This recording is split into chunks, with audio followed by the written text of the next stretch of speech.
What would you do if the person you trusted most turned your dream day into a nightmare? Amelia stood in the mirror, her white dress shimmering under the soft glow of the chandelier. Her heart raced with anticipation. Today was her wedding day, the moment she'd dreamed of since she and Daniel first met under the cherry blossoms 3 years ago. Their love had been a whirlwind, passionate, unshakable, the kind that made you believe in forever. But as she adjusted her veil, a strange unease crept into her chest. The venue was too quiet. No laughter, no clinking glasses, no hum of excited guests. She brushed it off. Maybe everyone was just waiting outside. The clock struck noon. Amelia walked down the aisle, her father's arm steadying her trembling steps. Her eyes searched the pews, expecting to see rows of smiling faces, her friends, her family, Daniel's cousins who'd flown in from Chicago. But the chairs were nearly empty. Only 3 people sat in the vast room: her best friend Sarah, her cousin Lila, and an elderly neighbor who'd always been kind. Amelia's breath caught. Where was everyone? Daniel stood at the altar, his face pale, his hands fidgeting. He looked as confused as she felt. The ceremony began, but the officiant's voice echoed in the hollow space, each word a reminder of the absence. Amelia forced a smile, but her heart sank. Had she misjudged her relationships? Were her friends not who she thought they were? The vows were exchanged, the rings slipped on, but the joy she'd imagined was drowned in silence. After the ceremony, Sarah pulled Amelia aside, her face tight with worry. "Amelia, check your phone." Trembling, Amelia opened her messages. Her stomach dropped. There, in her sent folder, were texts she'd never written, rude, dismissive messages to every guest on her list. "Don't bother coming," one read. "We don't want you there," said another. Her hands shook as she scrolled through the venomous words, each one a dagger to her trust. "I didn't send these," she whispered, tears welling. "Sarah, I swear I didn't." Sarah believed her, but the damage was done. The reception was a ghost town, the dance floor untouched, the cake uncut. Daniel held her as she cried, promising they'd figure it out. But the question gnawed at her. Who would do this? Who had access to her phone? Her mind raced, landing on one name: Eleanor, her mother-in-law. Eleanor had never liked Amelia. From the moment Daniel introduced them, her cold stares and sharp comments had made her disapproval clear. She called Amelia too independent and questioned her suitability for Daniel. But this was sabotage on a level Amelia couldn't comprehend. She confronted Eleanor that evening, her voice shaking with rage. "Did you do this? Did you ruin our day?" Eleanor's face was a mask of innocence, her denial smooth and practiced. "I'd never hurt my son's happiness," she said, her eyes glinting with something Amelia couldn't place. Days turned into weeks, and the mystery lingered.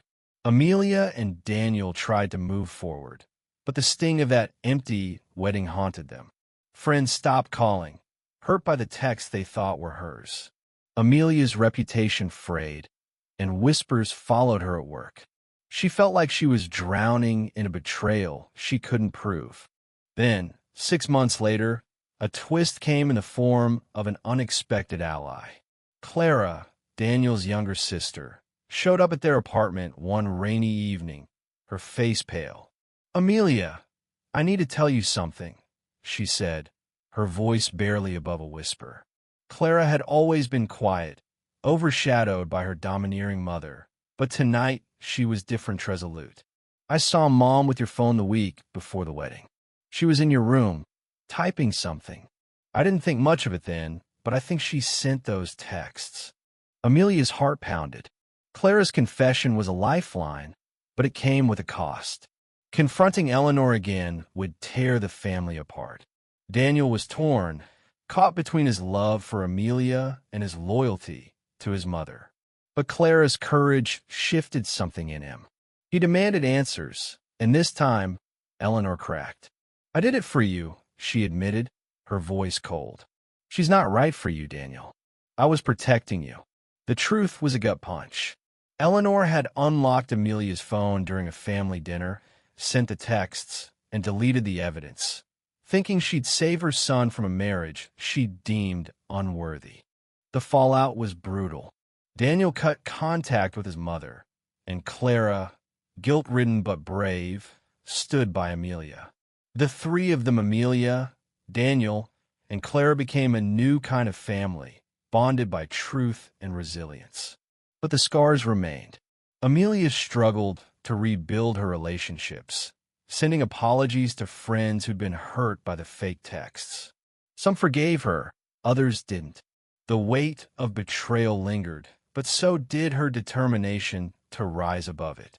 3 years later, Amelia stood in a different room, her heart full in a way she hadn't thought possible. She and Daniel were hosting a vow renewal, a celebration of their love and a life they'd built despite the sabotage. The venue was small but warm, filled with the faces of those who'd come back into their lives: Sarah, Lila, and even some friends who'd learned the truth and returned with open hearts. Clara was there too, now a close confidant, her quiet strength a reminder of the unexpected allies life can bring. As Amelia looked at Daniel, she thought about the journey they'd taken. The pain of that nearly empty wedding day had tested them, but it had also revealed their strength. They'd learned to forgive not Eleanor, perhaps, but themselves for the guilt and doubt that had crept in. They learned that love isn't just in the grand moments, but in the quiet ones, like the nights they'd spent rebuilding trust, or the mornings Clara joined them for coffee, her laughter a balm to old wounds. The vow renewal wasn't about erasing the past. It was about claiming their future. As they exchanged rings again, Amelia felt a peace she hadn't known on her wedding day. The room wasn't full, but it was enough. The three guests from that first day, Sarah, Lila, and the neighbors, sat in the front row, their presence a testament to loyalty. Clara stood beside them, her smile bright, a symbol of redemption. Amelia's voice was steady as she spoke her vows, her eyes locked on Daniel's. "We've walked through fire," she said, "and we're still here. I choose you, not just for today, but for every day, no matter what comes." Daniel's hand tightened around hers, his eyes shining with tears and pride. The applause was soft but heartfelt, a chorus of love that drowned out the echoes of betrayal. As the evening wound down, Amelia stepped outside, the cool night air brushing her skin. She looked at the stars, each one a tiny light in the vast darkness. She thought of Eleanor, somewhere out there, and felt a pang of pity. Hate had cost her a son, a daughter, a family. But for Amelia, love had won. It had taken 3 years, 3 loyal guests, and 1 unexpected ally, but she'd found her way back to joy. What would you do if the person you trusted most turned your dream day into a nightmare? Amelia had answered that question not with revenge, but with resilience, forgiveness, and a love that refused to break. And under those stars, she knew she'd do it all again, because every step, every tear had led her to this moment, where she stood stronger than ever, hand in hand with the man she loved, surrounded by the family they'd chosen.